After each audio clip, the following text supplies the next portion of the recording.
ನಗರದಲ್ಲಿರ್ತಕ್ಕಂಥ ಬೃಹತ್ ಆದಂತಹ ಕೆರೆಗೆ ಮುಂದುವರಿದ ಭಾಗವಾಗಿ 3 ಕೋಟಿ ರೂಪಾಯಿ ಅನುದಾನವನ್ನ ಇವತ್ತು ಕೆರೆ ಅಭಿವೃದ್ಧಿಗೆ ಕೊಟ್ಟು ಟೆಂಡರ್ ಆಗಿ ಇವತ್ತು ಪೂಜೆಯನ್ನು ಕೂಡ ನಾವು ಮಾಡಿದ್ದೀವಿ. ಇಲ್ಲಿ ಇನ್ನೂ ಸಾಕಷ್ಟು ಕೆಲಸಗಳು ಬಾಕಿ ಇತ್ತು. ಇಲ್ಲಿ ಜಲಸಿರಿ ಪ್ರತಿಷ್ಠಾನದ ಹೆಸರಿನಲ್ಲಿ ಏನು ನಾವೊಂದು ನಾಗರಿಕರೆಲ್ಲ ಸೇರಿ ಒಂದು ಸಂಸ್ಥೆಯನ್ನು ಸೇರಿದ್ವಿ. ಅವರಿಗೆ ಈ ಕೆರೆ ನೋಡ್ತಕ್ಕಂಥ ಜವಾಬ್ದಾರಿ ಕೊಟ್ಟಿದ್ವಿ. ಮತ್ತು ಏನು ಕೆಲಸಗಳಾಗಬೇಕು ಅನ್ನೋದ್ರ ಬಗ್ಗೆ ಕೂಡ ಅವರೇ ನಮಗೆ ಮಾಹಿತಿಯನ್ನು ಕೊಡ್ತಾರೆ. ಮತ್ತೆ ನಾವು ಅದನ್ನು ಪರಿಶೀಲನೆ ಮಾಡಿ ಈಗ ಒಂದಷ್ಟು ಅನುದಾನವನ್ನು ಕೊಟ್ಟಿದ್ವಿ. ಅಂದರೆ ಟ್ರ್ಯಾಕು, ಬೇರೆ ಬೇರೆ ಕೆಲವು ಕೆಲಸಗಳನ್ನು ಮಾಡೋದಕ್ಕೆ.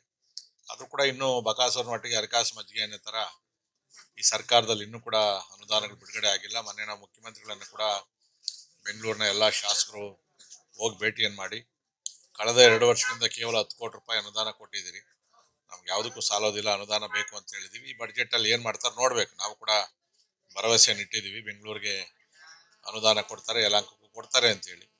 ಸೊ ಇಲ್ಲ ಅಂತಂದರೆ ನಾವು ಇಷ್ಟು ವರ್ಷ ಏನು ಕಾಪಾಡ್ಕೊಂಡು ಬಂದಿದ್ವಿ, ಆ ಒಂದು ಸೌಂದರ್ಯವನ್ನ, ರಸ್ತೆಗಳನ್ನ ಮತ್ತು ಕೆರೆಗಳ ಅಭಿವೃದ್ಧಿಯನ್ನ ಕಾಪಾಡ್ಕೊಂಬರೋದು ಬಹಳ ಕಷ್ಟ ಆಗ್ತದೆ. ಸೊ ಅದರಲ್ಲಿ ರಾಜಕೀಯವನ್ನ ಮಾಡದೆ ಕೆಲವು ಬೇರೆ ಸೌಲಭ್ಯಗಳನ್ನು ನಿಲ್ಲಿಸಾದ್ರು ಕೂಡ ನಾವು ಅಭಿವೃದ್ಧಿಗೆ ಅನುದಾನವನ್ನ ಕೊಡಬೇಕು.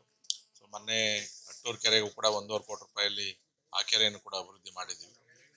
BDA ವತಿಯಿಂದ ಒಂದು ಸ್ವಲ್ಪ ಅನುದಾನ ನನ್ನ ಆ ಭಾಗದ ರಸ್ತೆಗಳಿಗೆ ಕೂಡ ನಾವು ತಗೊಂಡಿದ್ದೀವಿ. ಅದು ಇನ್ನೊಂದು 15 ದಿನದಲ್ಲಿ ಅದು ಕೂಡ ಪೂಜೆಯನ್ನು ಮಾಡ್ತೀವಿ. ಒಟ್ಟಾರೆ ನಮ್ಗೆ ಯಲಹಂಕ ಅಭಿವೃದ್ಧಿನೇ ಮೂಲ ಮಂತ್ರ.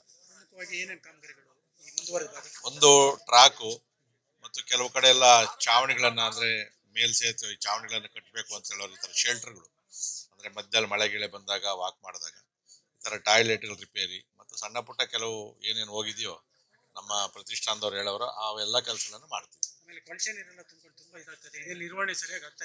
ಅಂದ್ರೆ ಒಂದೇನಾಗಿದೆ, ಈಗ ಮಳೆ ನೀರು ಬಂದಾಗ ಈ ನೀರು ಹರ್ಕೊಂಡು ಹೋಗ್ತದೆ. ಇಲ್ಲಾಂದ್ರೆ ಇದು ಸ್ಟ್ಯಾಟಿಕ್ ಆದಾಗ ಏನಾಗ್ತದೆ, ಈ ನೀರು ಸ್ವಲ್ಪ ಶುದ್ಧವಾದ ನೀರೇನಲ್ಲ, ಟ್ರೀಟೆಡ್ ವಾಟರ್ ಈ ಥರದ್ದು. ಮುಂದೆ ಇವತ್ತು ನಮಗೇನು ಪುಟ್ಟೇನಹಳ್ಳಿ ಹತ್ರ ಒಂದು ಟ್ರೀಟ್ಮೆಂಟ್ ಪ್ಲಾಂಟ್ ನಡೀತಾ ಇದೆ. ಅದು ಟ್ರೀಟೆಡ್ ವಾಟರ್ನ ನೆಕ್ಸ್ಟು ಸತತವಾಗಿ ಯಲಹಂಕ ಕೆರೆಗೆ ಬಿಡುವಂಥ ವ್ಯವಸ್ಥೆ ಆಗ್ತೀವಿ. ಆಗ ನೀರು ನಿರಂತರವಾಗಿ ಹರಿತಾ ಇರ್ತದೆ. ಯಾಕಂದರೆ ನಿಂತ ನೀರು ಯಾವತ್ತೂ ವಾಸನೆ ಬರ್ತದೆ, ಹರಿತಾ ಇರಬೇಕು. ಸೊ ಅದಕ್ಕೆ ಈಗ ನೆಕ್ಸ್ಟ್ ಅಟ್ಟೂರು ಕೆರೆಯಲ್ಲಿ ಒಂದು ನಡೀತಾ ಇದೆ. ಇಲ್ಲೊಂದು 2 ಕೆರೆದು ಟ್ರೀಟೆಡ್ ವಾಟರ್, ಶುದ್ಧೀಕರಿಸಿದ ನೀರನ್ನು ಬಿಟ್ಟರೆ ಕೆರೆ ಸೊರೋಗ್ತದೆ. ಇದರಲ್ಲಿ ಕೆಲವು ಸಂದರ್ಭದಲ್ಲಿ ಕೆಲವೊಂದು ಗೊತ್ತಿಲ್ಲದಾಗೇನೆ ಕೆಲವು ನಗರದಿಂದ ಮತ್ತು ಬೇರೆ ಬೇರೆ ಕಡೆಯಿಂದ ಚರಂಡಿಗಳಲ್ಲೂ ಕೂಡ ಕೊಳಚೆ ನೀರು ಮಿಶ್ರಿತ ಆಗಿದೆ. ಆದರೆ ಯಾವುದೇ ಅದನ್ನು ಕೆರೆಗೆ ಬಿಟ್ಟರೆ ಅವ್ರಿಗೆ ದೊಡ್ಡ ಶಿಕ್ಷೆ ಅಂತೂ ಸರ್ಕಾರದಲ್ಲಿ ನಿಯಮಗಳಿದೆ. ಆ ಪ್ರಕಾರ ನಾವು ಕ್ರಮ ತಗೊಂತೀವಿ. ಫ್ಲೈಓವರ್ದು ನಾವು ನಿನ್ನೆ ಕೂಡ ಕಮಿಷನರ್ ಹತ್ರ ಮಾತಾಡಿದೆ. ಅವರಿಗೆ ಪೇಮೆಂಟು ಸುಮಾರು 28 ಕೋಟಿ ರೂಪಾಯಿ ಬಾಕಿ ಕೊಡಬೇಕಾಗಿದೆ.